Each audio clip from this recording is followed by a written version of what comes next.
After many days the word of the Lord came to Elijah in the 3rd year, saying, "Go, show yourself to Ahab, and I will send rain upon the earth." So Elijah went to show himself to Ahab.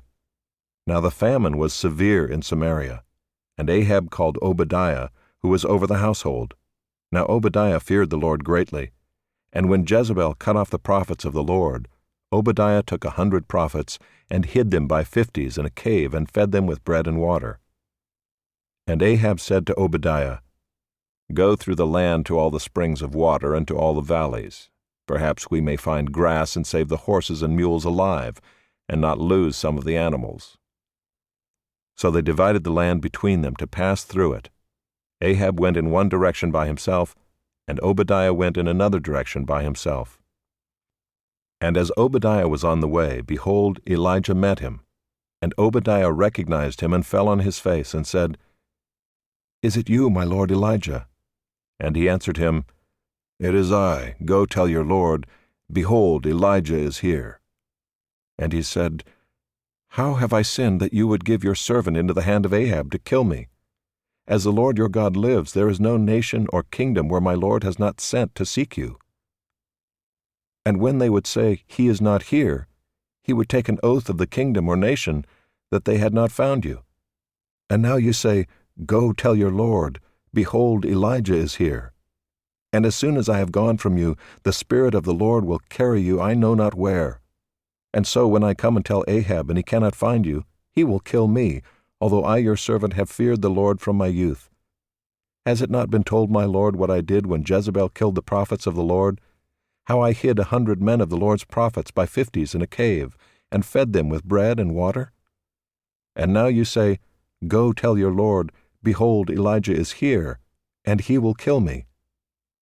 And Elijah said, "As the Lord of hosts lives, before whom I stand, I will surely show myself to him today." So Obadiah went to meet Ahab and told him, and Ahab went to meet Elijah. When Ahab saw Elijah, Ahab said to him, "Is it you, you troubler of Israel?" And he answered, "I have not troubled Israel, but you have, and your father's house, because you have abandoned the commandments of the Lord and followed the Baals. Now therefore send and gather all Israel to me at Mount Carmel, and the 450 prophets of Baal and the 400 prophets of Asherah, who eat at Jezebel's table." So Ahab sent to all the people of Israel and gathered the prophets together at Mount Carmel. And Elijah came near to all the people and said, "How long will you go limping between two different opinions? If the Lord is God, follow him, but if Baal, then follow him." And the people did not answer him a word. Then Elijah said to the people, "I, even I only am left a prophet of the Lord, but Baal's prophets are 450 men. Let 2 bulls be given to us, and let them choose 1 bull for themselves, and cut it in pieces and lay it on the wood, but put no fire to it. And I will prepare the other bull and lay it on the wood and put no fire to it. And you call upon the name of your God, and I will call upon the name of the Lord, and the God who answers by fire, he is God."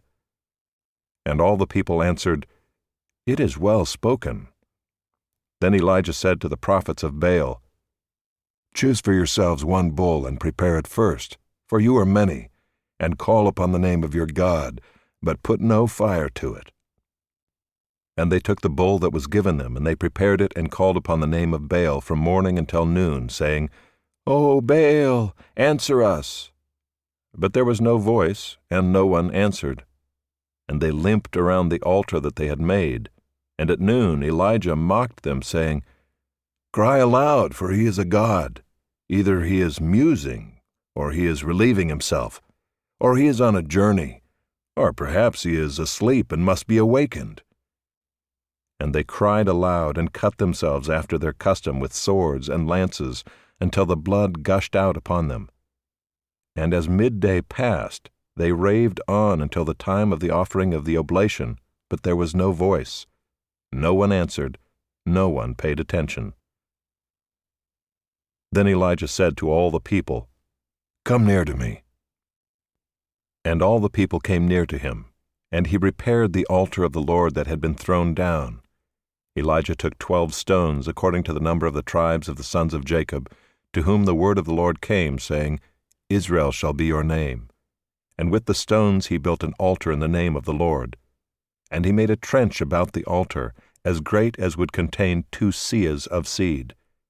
And he put the wood in order, and cut the bowl in pieces, and laid it on the wood.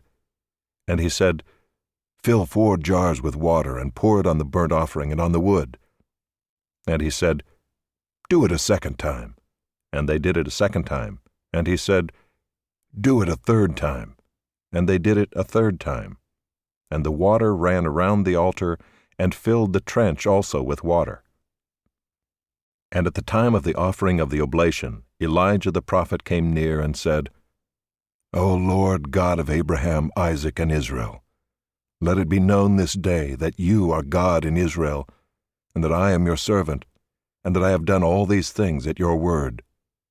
Answer me, O Lord, answer me, that this people may know that you, O Lord, are God, and that you have turned their hearts back. Then the fire of the Lord fell and consumed the burnt offering, and the wood, and the stones, and the dust, and licked up the water that was in the trench. And when all the people saw it, they fell on their faces and said, The Lord, He is God! The Lord, He is God! And Elijah said to them, Seize the prophets of Baal, let not one of them escape. And they seized them, and Elijah brought them down to the brook Kishon and slaughtered them there. And Elijah said to Ahab, Go up, eat and drink, for there is a sound of the rushing of rain. So Ahab went up to eat and to drink. And Elijah went up to the top of Mount Carmel, and he bowed himself down on the earth and put his face between his knees. And he said to his servant, Go up now, look toward the sea. And he went up and looked and said, There is nothing. And he said, Go again, 7 times. And at the 7th time he said, Behold, a little cloud like a man's hand is rising from the sea. And he said, Go up, say to Ahab, Prepare your chariot and go down, lest the rain stop you. And in a little while the heavens grew black with clouds and wind, and there was a great rain. And Ahab rode and went to Jezreel. And the hand of the Lord was on Elijah, and he gathered up his garment and ran before Ahab to the entrance of Jezreel.